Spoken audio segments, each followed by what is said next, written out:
आणि आज एक घरात खूप चांगली वस्तू आल्या, नवीन ऍड झाले, ती नंतर आल्यानंतर निवांत दाखवेल.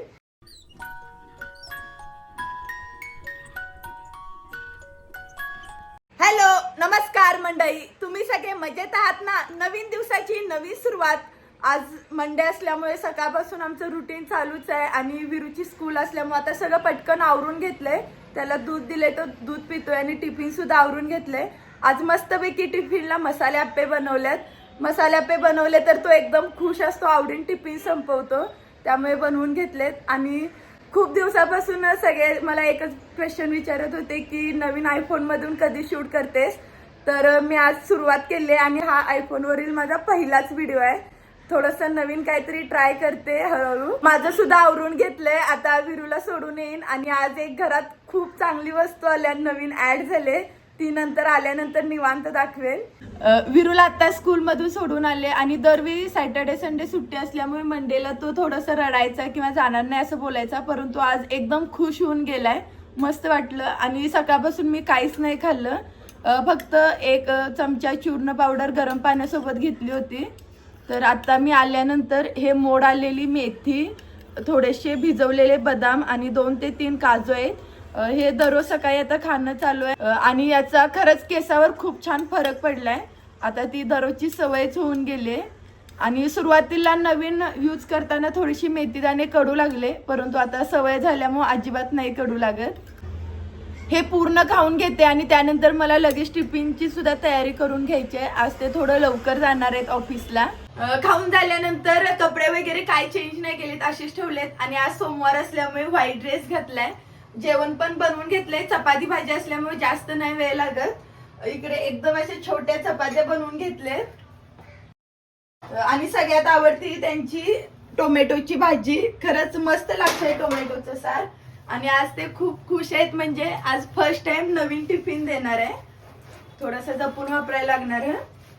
काल धुवून वगैरे स्वच्छ ठेवलाय मी एकदम. आणि ह्याला प्रत्येक डब्याला कसं पूर्ण लीड आहेत आणि जर लीड आपण नाही व्यवस्थित ठेवले तर डबा लॉक नाही होऊ शकत. जपून वापरा हा. टोपण महत्वाचे आहे. Noted madam. आणि आज पहिल्यांदा नवीन टिफिन येत आहेत, खुश आहेत एकदम. आणि टिफिनचा पण आकार एकदम असा लहान असल्यामुळे मी पहिल्यांदा चपात्या एकदम अशा लहान बनवल्यात, कारण जास्त मोठी चपाती तर त्यामध्ये अशी कुस्करून जाईल किंवा मग ती चांगली नाही वाटणार दुपारी. मस्तपैकी अशी छोटीशी घडी घातली, बसले. खरंच टिफिन पण व्यवस्थित असणं खूप महत्वाचं आहे. जेव्हा आपण सगळ्यांच्या मध्ये जेवायला वगैरे बसतो तेव्हा मग ते व्यवस्थित नाही वाटत असं. अजून सॅलेड चिरायचं आहे. आणि काय वैशिष्ट्य माहिती, आज सगळी कामं एकदम पटकन आवरल्यात, वेळ नाही लागला. असा गॅस कट्टा कधीच बघायला नाही भेटणार, परंतु आज गॅस कट्टा पण एकदम स्वच्छ झालाय असा. आता टिफिन भरून देते. साहेब रेडी? खुश? खुश. डबा दिल्यानंतर ते पण ऑफिसला गेलेत. आणि आज काय माहित सगळी कामं इतकी फास्ट आवरलेत, नाहीतर दरवेळी ते गेल्यानंतर एवढा पसारा असायचा, किचन कट्टा साफ करायचा किंवा भांडी घासायची असायची. पण आज ती सगळीच कामं झालेत, त्याच्यामुळे थोडासा मला टाइम भेटलाय. बाकी जेवण वगैरे जे पॅक करून ठेवायचं होतं ते व्यवस्थित ठेवले. आणि आज थोडासा दुपारी टाइम भेटला तर मला आमला कॅन्डी बनवायची आहे आणि मी साखरेतली न बनवता गुळातली बनवणार आहे. त्यासाठी थोडं फ्रीज मधून आधीच आवळे बाहेर काढून ठेवते, म्हणजे थोडेसे नॉर्मल होतील.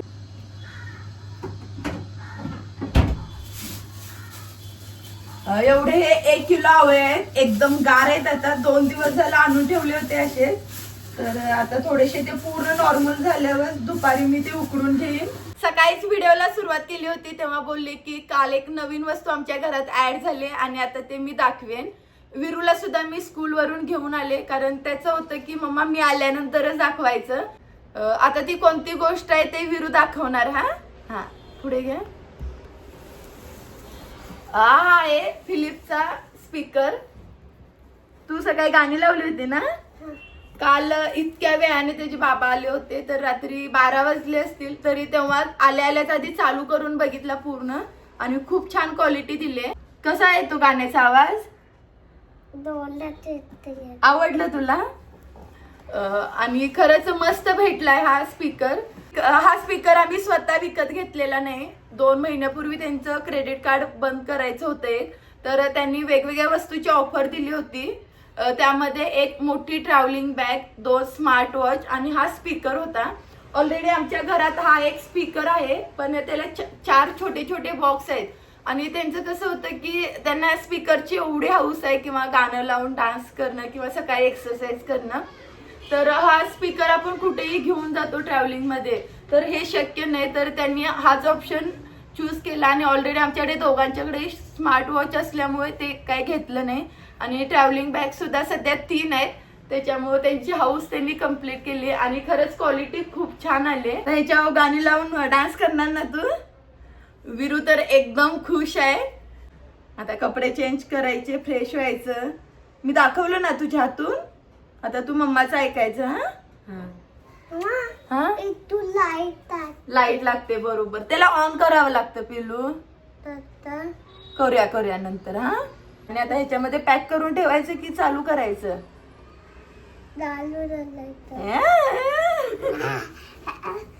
विरू स्कूल वरून आल्यानंतर आम्ही दोघांनी लगेच जेवून घेतलं. आणि मी आवरेपर्यंत तो बाहेर खेळत होता. आणि आता कधीपासून मी त्याच्या मागं लागले, झोप.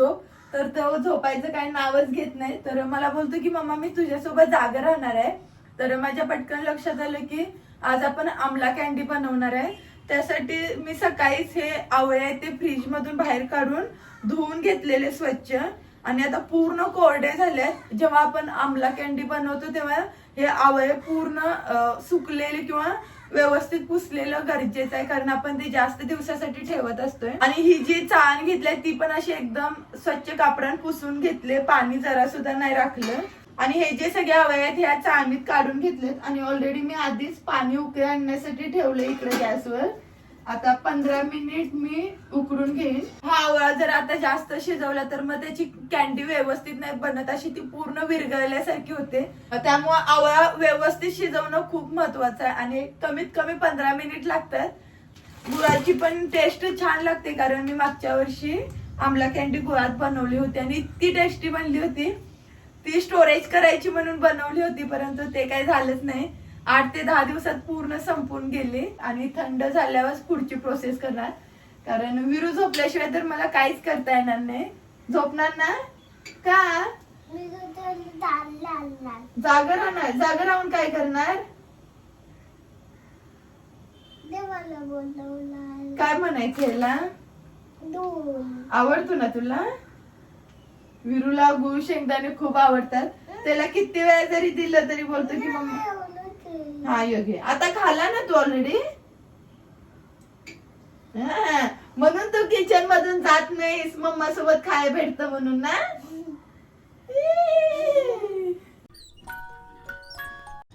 मग अशी 15 मिनिट बारीक गॅसवर आवळा उकडून झाल्यानंतर पूर्ण गार होईपर्यंत ठेवलेला. आणि आता तुम्ही बघू शकता की पूर्ण पाकळ्या व्यवस्थित निघतायत.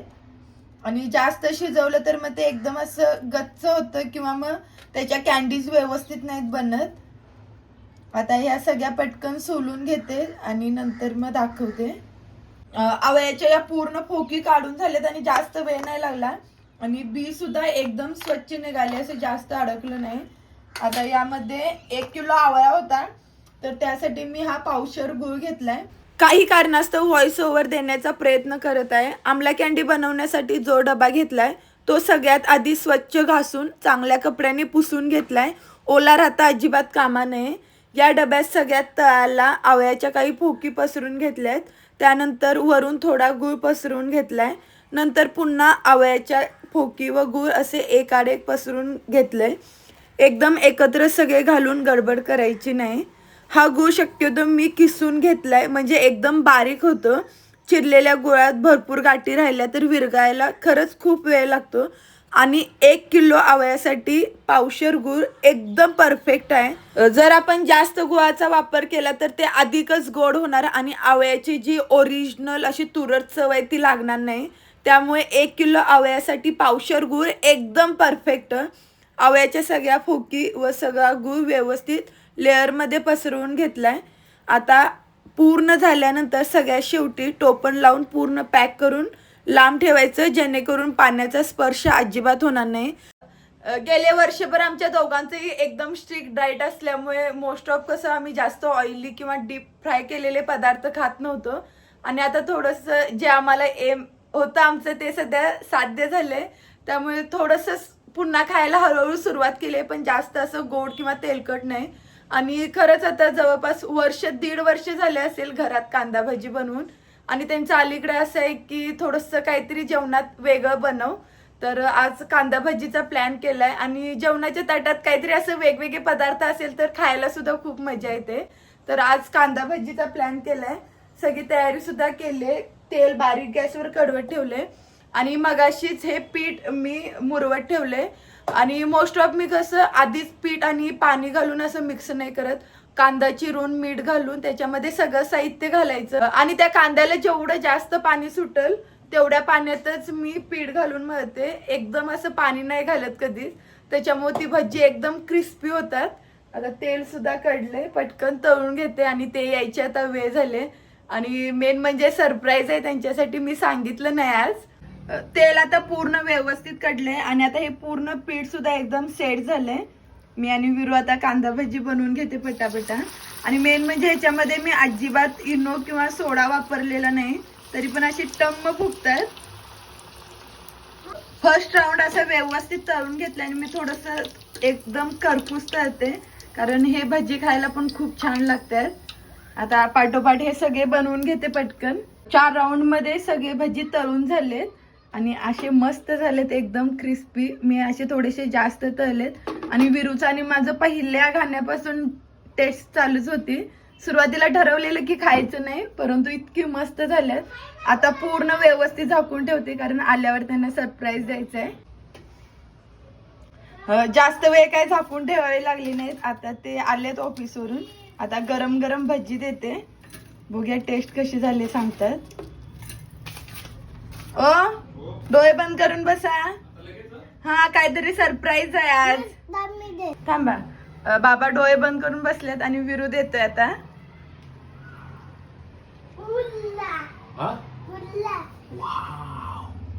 So beautiful. या विरूने पण हेल्प केले. चव बघाय. Thank you so much wifey. Love you Viru. तुम्हाला घ्या घ्या. आम्ही इतकी चव बघितले, प्रत्येक राऊंडला चालूच होतं आमचं. Thank you for this special. Test करा. ए तू खाल्ले आता भरपूर. आउटस्टँडिंग. कसं वाटलं आजचं सरप्राईज? तिघांचं पण जेवण झालं आणि खरंच आजची भजी इतकी मस्त झाली होती ना, आम्ही तिघांनी पण मनसोक्त खाल्ली. आणि आता मोस्ट ऑफ कट्ट्यावरती सगळं आवरून झाले, भांडी वगैरे आवरायचे. आणि मी दुपारी हे जे आमला कॅन्डीचं तयार करून ठेवलं होतं, अजून एकदा पण नाही ओपन केलं. आणि तुम्ही बघू शकता की पूर्ण गुळ विरघळलाय. आणि आता मला ते एकदा हलवायचं आहे, तर हा चमचा मी एकदम स्वच्छ घेतलाय पुसलेला आणि हात सुद्धा धुवून घेतलेत. पूर्ण एकदा हलवून घेते, म्हणजे वरचं जे सुकं पडलंय ते सुद्धा आमला कॅन्डी ह्याच्यामध्ये मिक्स होऊन ओलं राहील. असं 3 दिवस ठेवेन मी आणि दिवसातून एक कमीत कमी 2 ते 3 वेळा असं पूर्ण हलवून घेणार. आता हलवून झालंय. आणि मोस्ट ऑफ कसं काम करताना पाण्याचा वगैरे हात लागू नये म्हणून मी थोडंसं लांबच ठेवलंय असं. आता ते तिथंच राहील. बाकीची सगळी कामं आवरून घेते आणि हा आजचा व्हिडिओ इथेच थांबवते. उद्या पुन्हा एकदा भेटू नवीन व्हिडिओ मधून. तोपर्यंत तुम्ही सर्वांनी काळजी घ्या. बाय.